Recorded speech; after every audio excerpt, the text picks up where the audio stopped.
you think we're going to see a major shift in philosophy now that Treliving is making the calls in Toronto?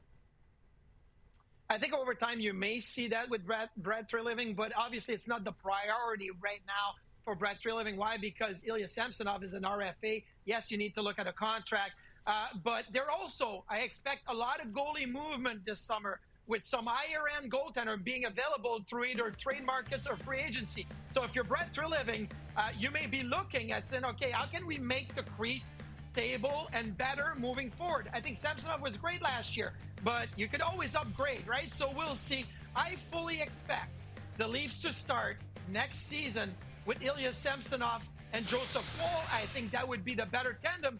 But listen, a year ago, nobody would have predicted Matt Murray to be on the Maple Leafs roster. I mean, it took a trade after the draft to make Matt Murray a Toronto Maple Leafs. So a lot of things can happen that all of a sudden will surprise anybody. So I expect Samsonov and Woll to start the season in Toronto. But if you're Brad Treliving, after you figure out coach, core four, what direction you want to go, I think you definitely have to look at the goaltending situation moving forward.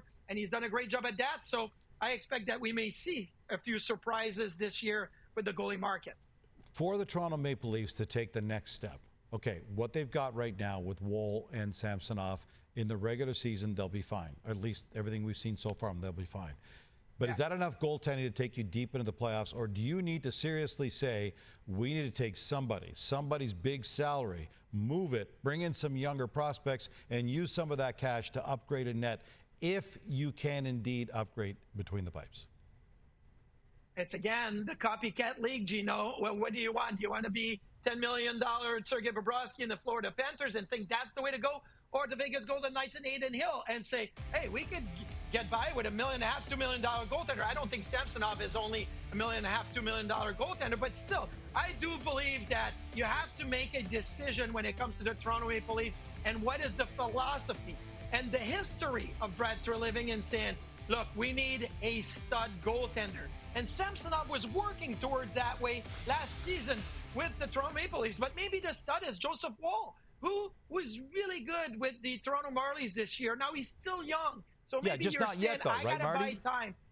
Exactly. Maybe it's a got to buy time and buy a couple of years before Joseph Woll is that guy. And maybe that's the approach that Brad Treliving is going to take. So if that is the approach and the philosophy, you're not going to get a trade or a free agent market goaltender with big money. So it will be interesting. For me, I think that Brad Treliving is going to be patient. He's got Samsonov, who was good, and Joseph Woll, who could be the future in the crease. But at any moment, we've seen surprises. And if there's one guy that Brad Treliving really likes that's available on the market, he may go out there and pull the trigger.